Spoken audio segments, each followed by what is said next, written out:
Good evening from Vietnam. Good morning to you, Irina. Thanks a lot for spending your morning joining our program and share your amazing stories to our audience. And on behalf of the listeners around the world, we want to say thank you. Oh, thank you for the invitation. Great project. Happy to be part of it. Thank you very much for making your country as the 85th country on our global map. Also for introducing Mariana to us. So we really appreciate your kindness to help us to reach to the 100 country in our map. Okay. Yeah. Sure, I'm sure you'll have a very interesting conversation with Mariana. She's a very interesting person. So I'm having her on the show next week. I'm looking forward to it. So, Irina, have you been to my country? Have you been to Vietnam?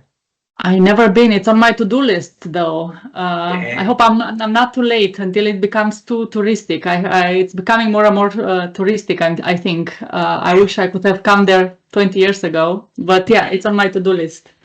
Uh, it's better because now you have a new friend in here, a new family in here. So if you come to Vietnam, you let us know. We would love to take you around. Okay. Yes, you can help with the food and tell me which one I should eat and which one I shouldn't. Yeah, we will take you. We'll take you. Okay. And for a little taste of our culture, it's very honor if we can have you to share a little bit about who you are and the work you do. Would you please do that? Sure. So the accent you are hearing is coming from Romania. I'm originally from Romania. I discovered early in life what I like to do. I realized that people are interesting to me. I'm not so much into pets or nature. Nothing wrong with pets or nature, just not for me. For me, people are the thing. And that's how I discovered that there is a thing called psychology. And then I realized that we are going to wake up every day of our life and go to work. And that blew my mind. I'm like, oh my God, we're going to work every day of our life. And I realized that there is this thing called organizational psychology. And then I decided that that's what I want to do. I want to help these people who wake up every morning, go to do their jobs. I want to help them not to have a stomach pain, when they wake up in the morning.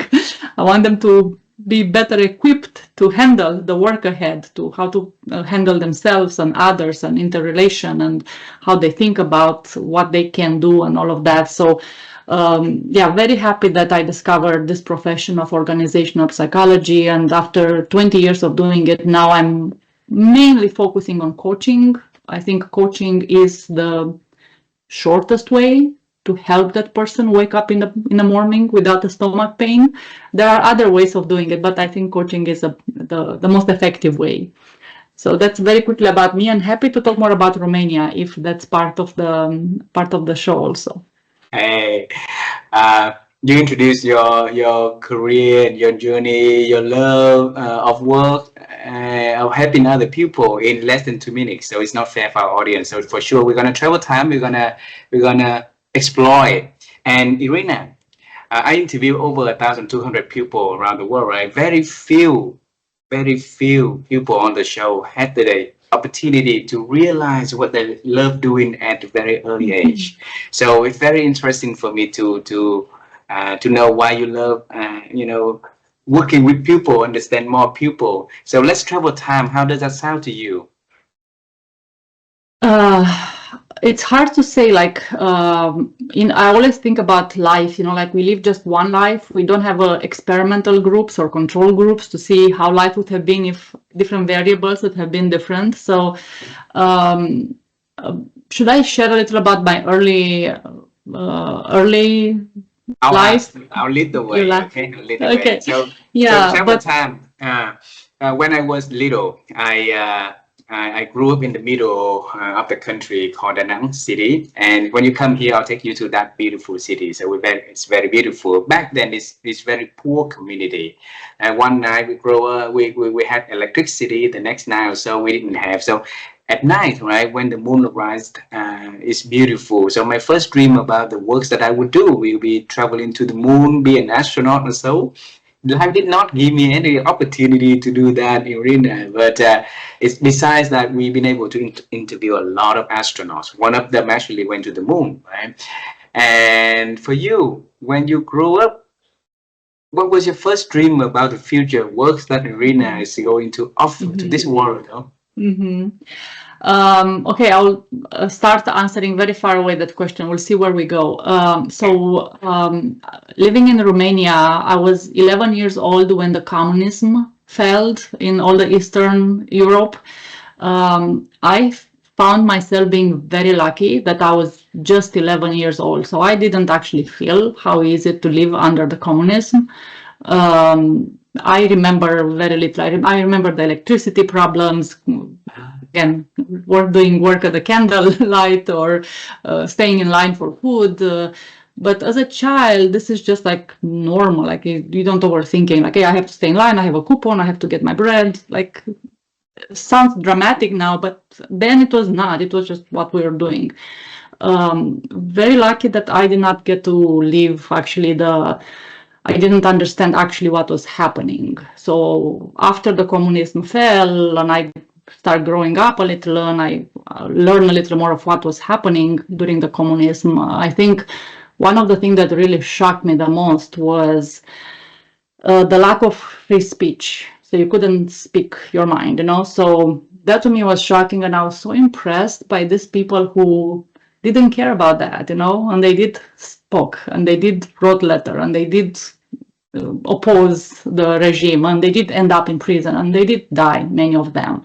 So I was very, again, looking back, this idea that you cannot be yourself and you cannot say whatever comes to your mind freely without repercussions, that over time became one of the things that became very, very important to me. Like, how do you feel free in this world, you know, and represent yourself and not being worried that what you are going to say is going to come against you. And again, during the communism, even amongst friends and family, you need to be careful what you're saying, because you never know who is going to go to the secret services and report you. So again, very hard times, a lot of trauma after almost 50 years of communism as a country, you know, like for Romania.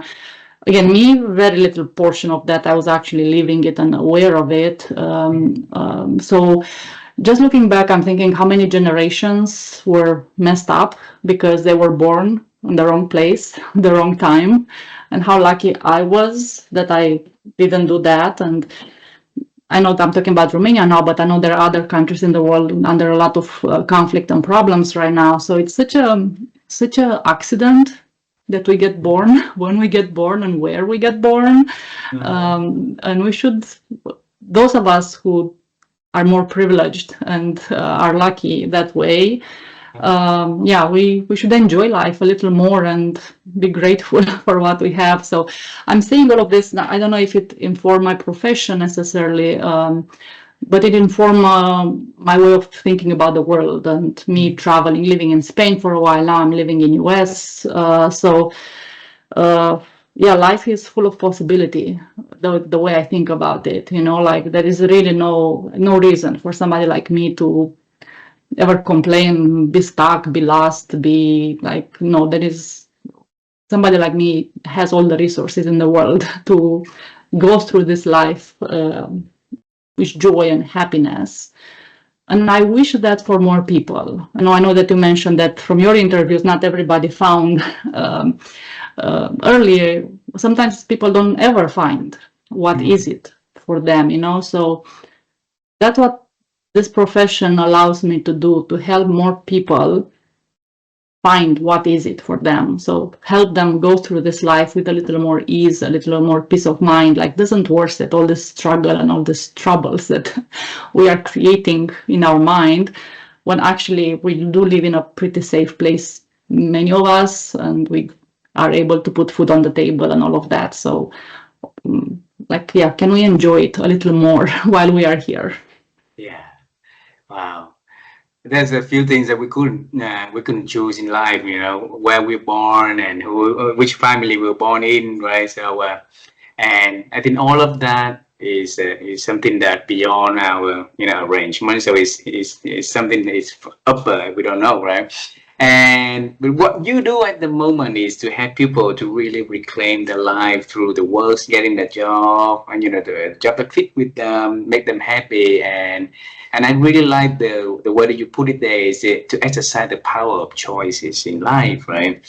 And your answer earlier did not, reflect the love that you had with people at early age, right? At early age, I love to hang out with friends. I love to eat food. I love to travel. I love to, go to the zoo or something like that. And you enjoy knowing people. So since when you realize that?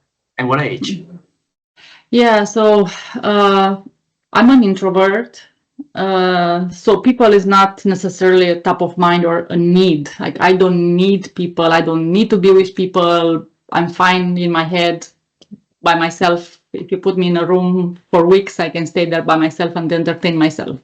But there was something, as I said earlier, like nature, pets, other thing, not interesting to me. Like the complexity of humans, it's interesting to me. Like people are so messy and complex and complicated and so many variables. And I think probably I'm just hypothesizing because I don't remember the moment when it happened. It was just interesting to me to understand how can we try to predict a little more about what these humans are happening, what they're going to do next. And again, we can hypothesize so much now, like why I needed to control a little what, like again, maybe historical and family and personal things that wanting me to understand a little how this human actually function. And initially, I was actually thinking about sociology as a career. I was like, okay, sociology has to do with masses of people. And maybe that's again, maybe more because of the history was I was living. But then I don't know, I care about one person at a time. I care about humans one by one, not about masses. So I remember, the only thing I remember is, I remember exactly was where I was walking with one of my childhood friends, and we were talking about like, hey, where are we going to school? Where are we going to college? What are we going to study? And we were actually talking about sociology. I heard there is a stuff called sociology, but this is about the groups of people. And then I think there is other thing called psychology, and both of us decided to go to psychology. But I remember exactly the alley where we were and having this conversation, and we decided that we want to do psychology as we go to college. So, but yeah, it's just more like people are interesting, and we wanted to learn more about how these humans function. Bring me to a day when you were little and have that interest on human, the complex of human behavior, the way they think, the way they act, right? So how a day look like to you?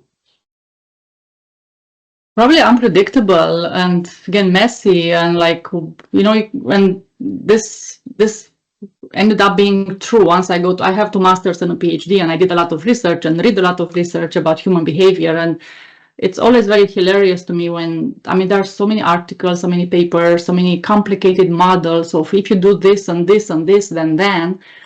But even that is just in a very controlled lab environment where you can control each variable. Very hard for humans, very hard to say if and then. You cannot.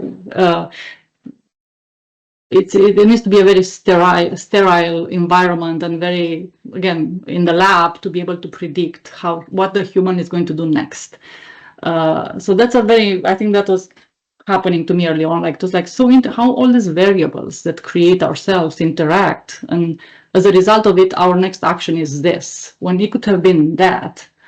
So yeah, the human behavior is fascinating, and I always envy people who do physics or chemistry. My husband is a chemical engineer, and I'm like, your job, it is never going to be so complicated as my job, because working with humans, it's more complicated than anything else. Like when you have a material, a fluid or something, there are some laws, there are some laws of physics and all of that, that it's clear if then.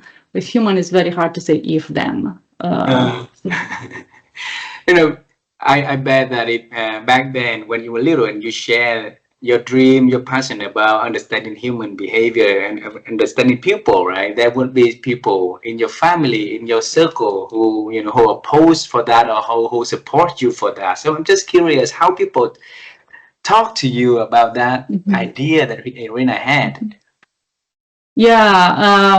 So it was not, a bit was easy and hard for me to go this path. My parents had a bakery, they had a business, and the goal, the wish of my father for me was to be an accountant so I can help keep the accounting of the bakery. So therefore, before I had much agency in my life, when I went to high school, I kind of had to go wherever they wanted me to go, and I did went to a accounting high school. So I have some knowledge about how to keep books and how to do all of that, which is very handy now in my in my job, that I can understand all of that. But yeah, so that was the path that my parents wanted for me. And also, I played volleyball for 8 years. I was in the Romania national team, and that was another path possible for me, like be a professional athlete. But yeah, like I could, I mean, so much admiration for people who can become professional athletes. That's a life, and I couldn't do that life. It was again just sleeping, training, eating, sleeping, eating, training, sleeping. Like, there's nothing else. And I was like, I want something else. And so yeah, it was a lot of back and forward with, especially my father. Like when I gave up volleyball, that was a big crisis. When I said I don't want to do accounting anymore, I want to go to psychology, it was a big crisis. I don't think they cared necessarily that I wanted to do psychology. Yeah, it was not useful to them. No, not useful for the business, for the family business. So that was like, that's kind of useless. Like, why should I support you to go to school for something that is not doesn't bring a benefit back to the family? So that was a calculation there. I don't think they knew what psychology is, what can you do with it as a profession, or they never asked me why do you want to do psychology. That was too deep for what their interests are. Their interests were like, have a business, it would be great if children can help with a business. You choose something that is not helpful for us.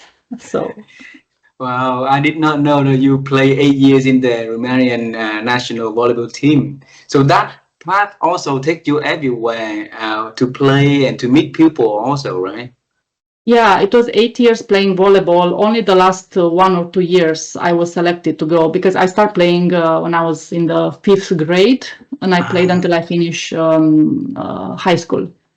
Wow. So it was a junior level. They were selecting people in the junior national team. So then is when I was selected a couple of times to go to train as part of the national team. And then is when I realized that I cannot do this as a profession forever, every day of my life. It was too hard and too, for me, limiting. Like, I wanted to read books. Books were my life. You So had I couldn't read. you had bigger goals, bigger dreams, right? Just that one is smaller than the other one.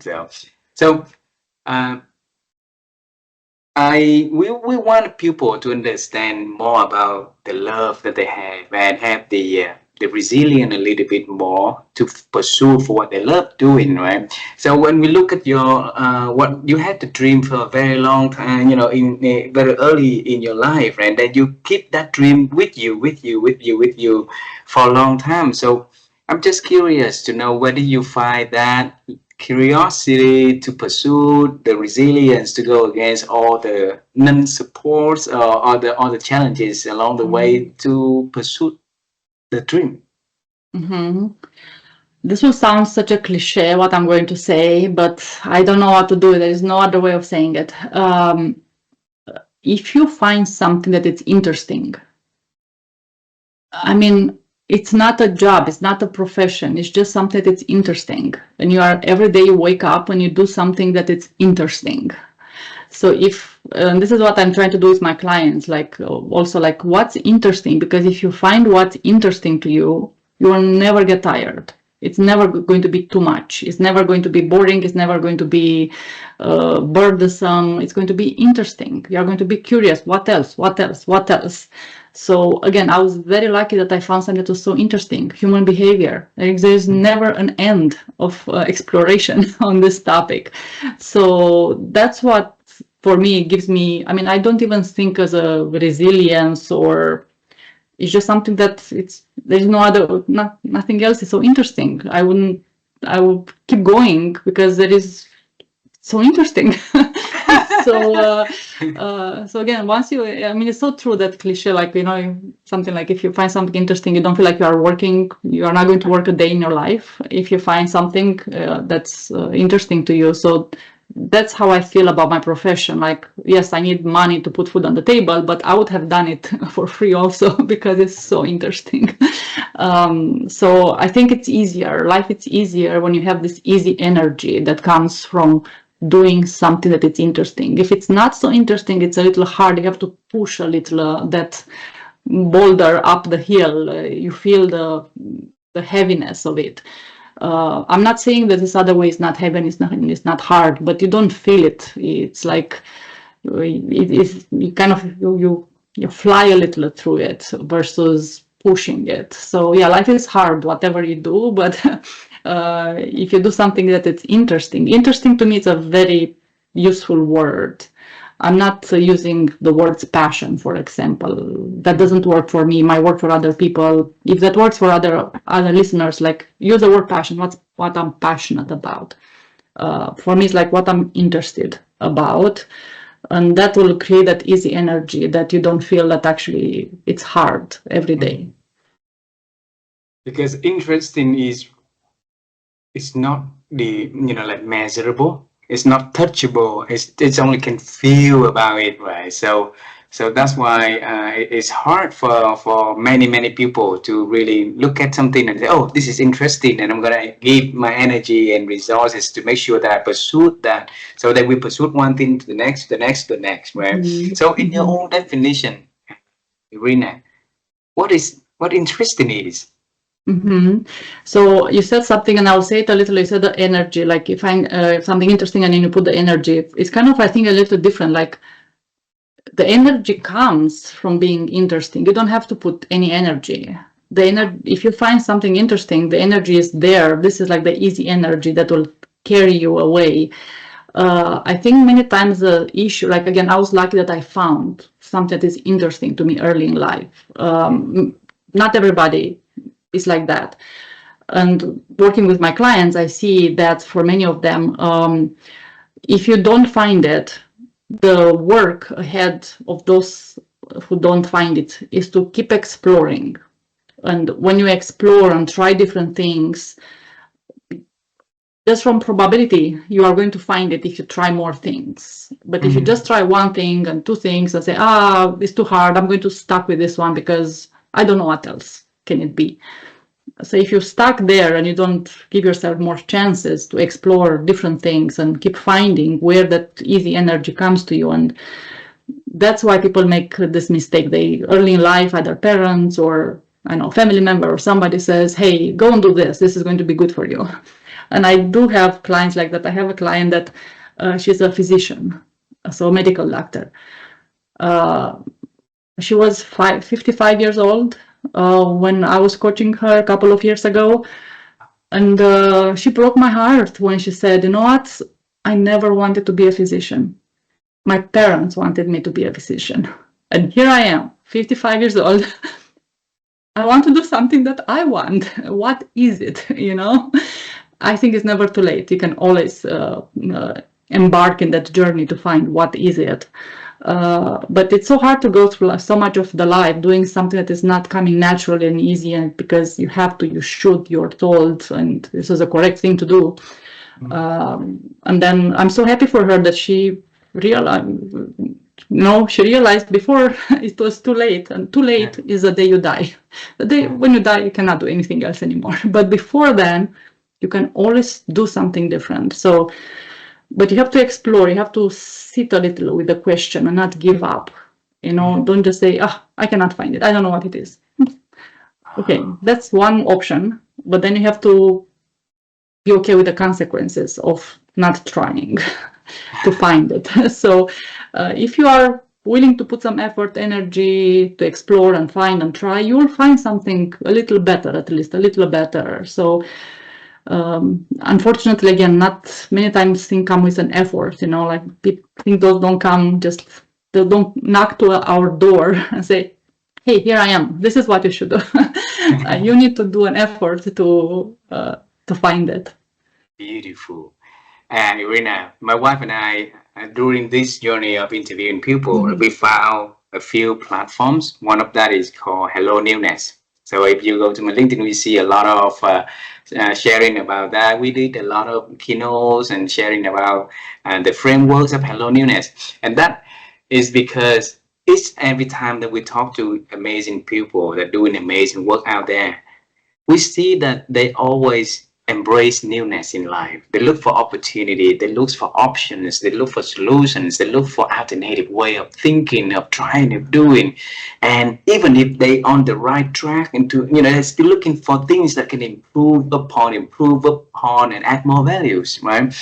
And that, I think, is a missing puzzle to the change model that we've been having for so long, because the change model that been teaching around the world is people looking for change in a very reactive way. So change comes, then we react to change, right? But with helloNEWNESS, it's the way that we embrace it. We get used to it. Like you say, I look that the word in here is fight. So we're finding option. We keep finding something that exciting, interesting to try. So it's build the momentum, it's build the muscle, it build the mental readiness for new things to come. So when change comes, it's just something new that we are already here ready. So thank you for sharing that. Okay. Yeah, and if I can add a couple of things on that, because you use some words that are very dear to my heart, options and possibilities and all of that. Very recently, in the last couple of years, I would say, I became aware of how important these words are, how important it is for us to always be on the move, always creating options and possibilities, so we are never stuck. That proactivity that you are mentioning, like, don't just wait for the change to come and then like, oh, what do I do now? If you are always on the move and always curious and exploring and networking and asking questions and learning new things, and again, ask deep questions to yourself, because this is another big problem. People don't have patience or time to sit a little with themselves. It's always very superficial and very rushing through life. But again, if you do this proactively to create options and possibilities, again, you're never stuck, you're never lost. Whatever happens, you already know that you have 3 other ideas that what you can do.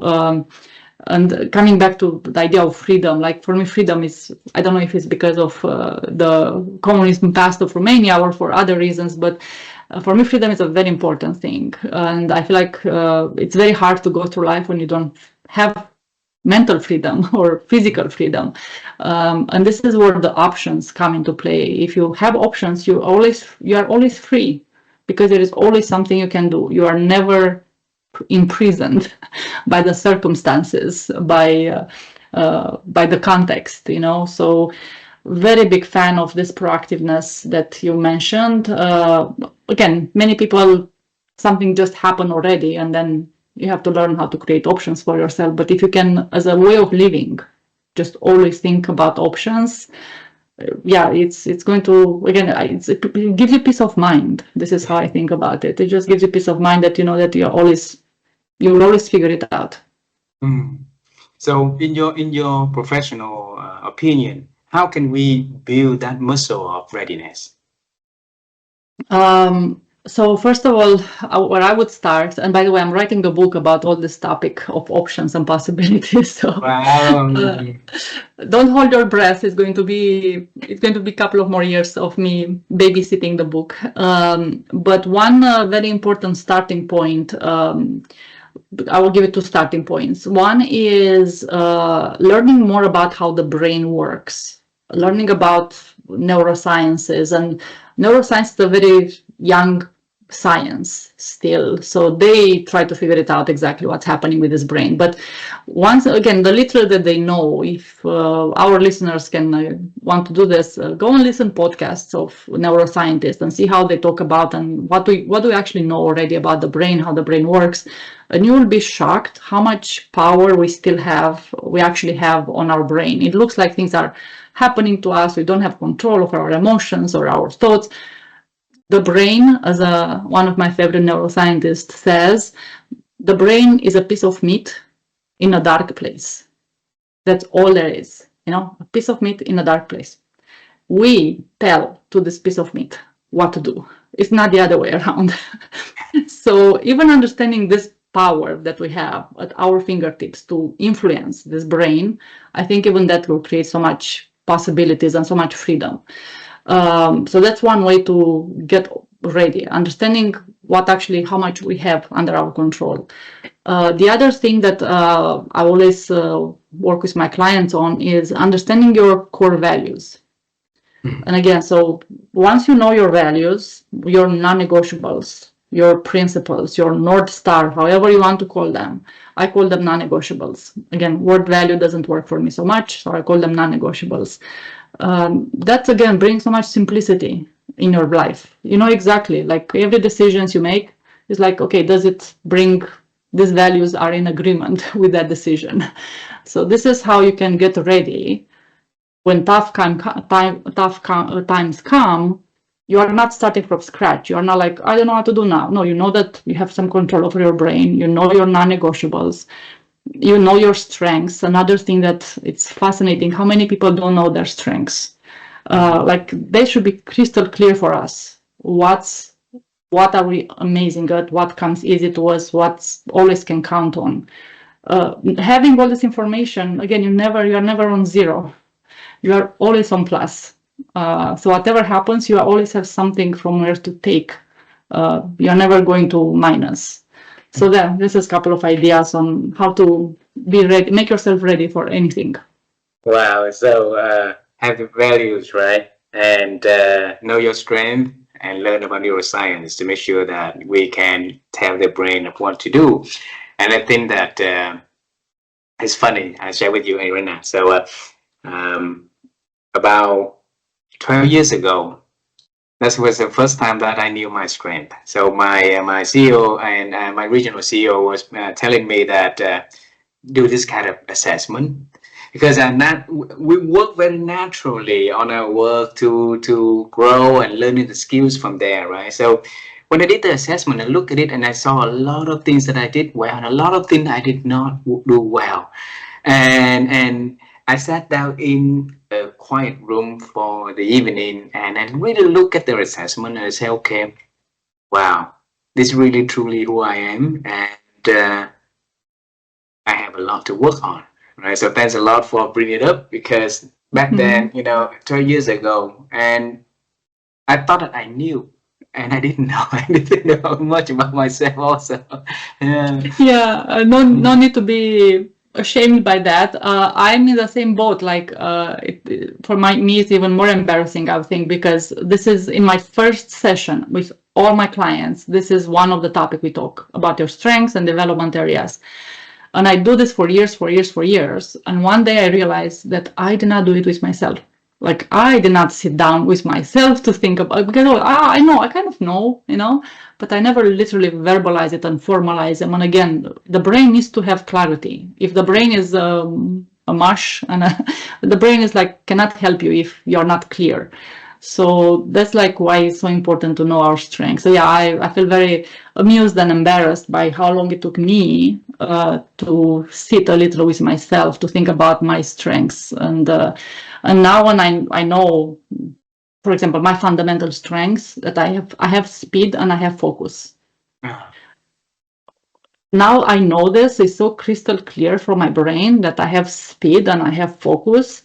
So I can use this whenever I'm in trouble. I can never be late or behind, or because I know I have speed. I can do stuff fast. I don't need a lot of time. So I don't have to panic that, oh my God, the deadline is coming, or I can work in any type of environment. I don't hear noise. I don't care about where put me somewhere. I am able to work. So it gives you so much, again, confidence, and you know that you can grab that when you need it and it's there for you.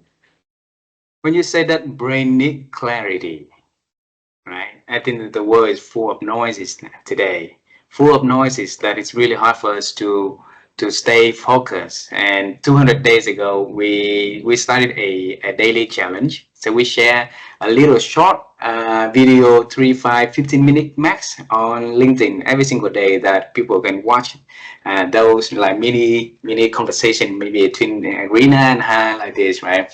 And we cut it small and put it there for them to listen. At the same time, we want them to try to really focus to that 3 minutes or that 5 minutes to see if they be able to handle the noise out there, right?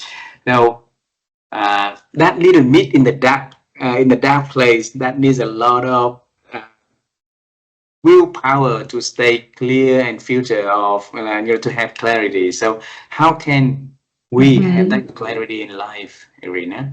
Thank you for picking up all the pieces, and such a nice question. One of my favorite things of creating clarity is to know what you want. Again, sounds so simple, but so few people really understand what they want. So they might say, oh, I want to be more confident. Okay, what does it mean? Silence. Okay, so what, you want something, but you don't know what it is actually. How does it look to be more confident? Oh, I want to be like these other people. Okay, what does other people do? I don't know. Okay, again, you have to spend some time, stick and have clarity in your goals.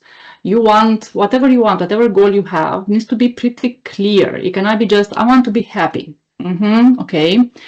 How, where this happiness is going to come from? Give me 3 ideas, and then let's zoom in more and more. So this is how you create clarity, like have crystal clear goals. For example, I mean, one of my goals is that I want to write a book. I want to have a TED talk. I want to have the second book. I very clear goals. It's not like I want to be more visible or I want to have a bigger business. Yeah, that's the fundamental goal. But again, the exactly what is going to be needed for me to do the bigger goal. So, and this clarity of the goals, again, I see it with my clients. Like they say, oh, I want to be happier in my job. Okay, what exactly you want to be different? I don't know, I just want to be happy. I'm not happy. Got it. What is it though that can help you be happier? So again, our brains are really, I don't know, lazy in a way. Like it's hard for the brain to make an effort. The brain is like, hey, I'm fine. Why do you ask me to do something different? We were just fine until now, all these years, and today you are asking me this hard question. Like, forget about it. So we need to stay a little more there and push the brain to go deeper and deeper, not just stay superficially. So once you have the clarity on the goals, the other thing that I'm a very big fan of is have that goal visible in front of you. I have my goals typed down on the virtual note on my on the laptop we are talking right now. I have my goals written, printed and posted on the door of the closet over there. I talk with people about my goals, as I talked with you. I told you, the books and the TED Talks, all of this brings clarity to the brain. And again, I'm not a neuroscientist, so don't, what I'm saying here is maybe a little superficial from the neuroscience perspective, but this is how I think about it. I mean, I don't have to be a car mechanic to be able to drive a car. So I think similar, I don't have to be a neuroscientist to be able to speak a little about this. But this is where the clarity comes. The brain keeps hearing and keeps seeing and keeps, again, multiple sensors. Okay, Irina's goals are this, Irina's goals are here. My brain is wake me up at 2 a.m. and I'll tell you what my goals are because they are crystal clear for me. And that is going to help me go through the world screening and filtering, not always intentionally, sometimes unaware, like unconsciously. Like I will see more opportunities for TED Talks. I can see more opportunities like learning more about how to publish a book, how to market a book, all of that, So my horizon starts screening the world, like my brain starts screening the world based on those goals that I have. But it starts with having crystal clear goals. So the brain can say, okay, we are doing this. It's very clear what I have to do. It's not like confusing for the brain. And then the brain can help you screen your information to see more of those things that are aligned to your goals. When you talk about having goal, you talk about another earlier that one of your strengths is speed and the other one is focus, right? So focus is important At the same time, your line of work, the way that you grow up with, always see possibility, always seek new things to do, like the way we say hello newness, right? So it will be more add on to the thing that you could do. Sometimes it derive you from the focus, right? And that happened to a lot of people. And so what did you do to make sure that you're not gonna get all like detract from the focus things that you do? Good question. I don't have a satisfactory answer, and I'll tell you why. There are strengths that people have that are more innate, and there are strengths that we worked on them to become strengths. The speed and focus, it's not something I worked on it. It was just there for me. So I think it's part of my personality, part of my genes. I did not do anything to have speed or focus. So it's not my merit that I have speed or focus. It's not, I didn't work for it. There are things that I work for it that I'm more proud of because I made a lot of effort, and it's hard. It's always have to maintain those strengths that I worked on. So yeah, I cannot get unfocused because my brain is just like that, wired. But I know, if I can talk a little more general for people who lose focus, and again, this is debatable. What does it mean to lose focus? And coming back to the goals, having a goal, having a destination doesn't mean that it's going to be forever and it's going to be exactly like that. Having a goal is just something that you can wake up every morning and go to that direction. But as you go to the direction, you might learn something that will take you to a slightly different directions. And now the goal kind of moves. So these goals are not supposed necessarily to be static and forever. It's okay to move. So there is a range of flexibility that we can have with these goals. Now, again, how much is flexibility and how much is scatteredness and mind scatteredness? And there are people who are more prone, again, from the personality and from internal wiring. There are people who are more like curious about so many things, and everything is interesting, and they do this and they do that and they do that, and they never finish anything because everything is interesting and more interesting things come. So they need to create a little more processes and systems to help them stay focused. And usually, again, they will benefit a lot from working with a coach that helped them for a while to how to do this process. And yeah, but again, we are biology, and we also are some our own creation. So sometimes biology works in our advantage, and sometimes makes our life more difficult. So we need to make sure to compensate. So just quick one on this one. So for that biology, who between the father and the mother that you have more in terms of the focus ability? Say again. Between your father and your mother, who might be transferring that biology, that DNA focus to you? Look at you. Oh God, good question. I have to think about it.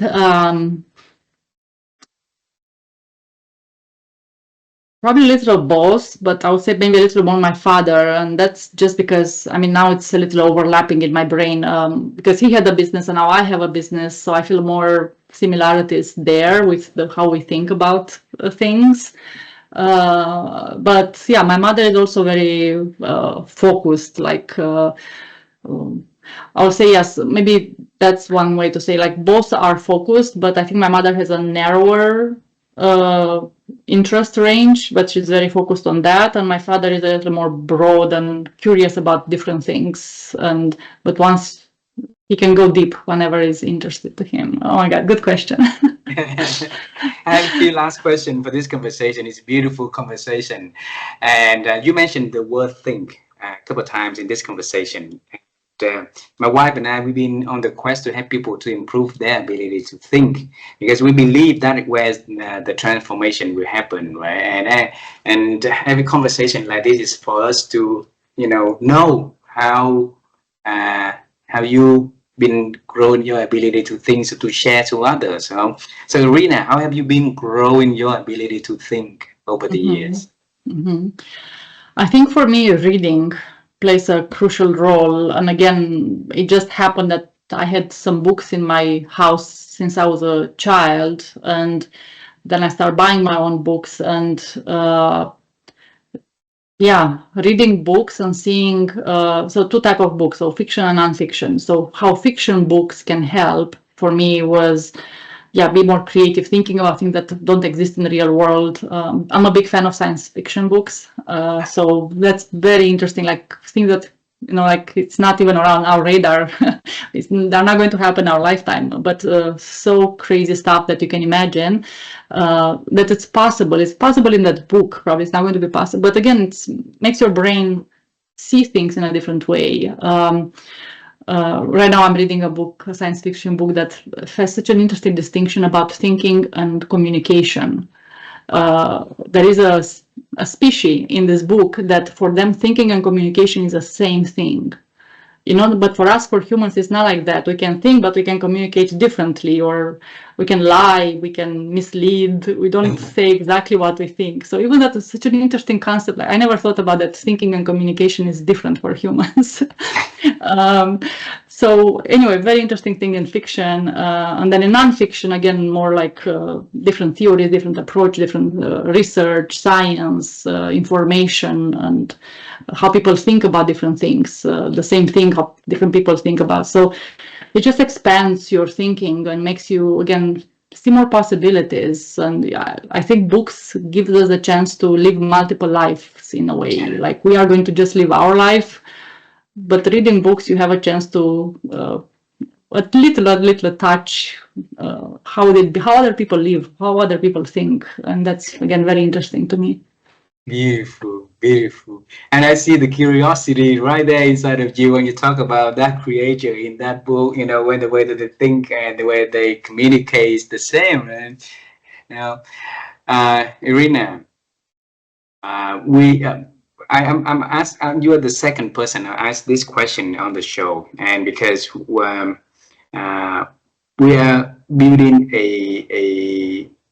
our knowledge on a next topic is calling the sustainability mind, because we think that a lot of corporations, a lot of things at the moment is collapsing because there's so much of drive for growth, right? Now thinking about sustainability and thinking about the future, and if we can, you know, share more of the sustainability mind. That's what the domain that we bought is sustainabilitymind.com. Okay, and if we can share experts thinking about that, hopefully the next generation, whoever listen to the works that we do there, we start to think more about how their job, how their works, their decision will impact on other people.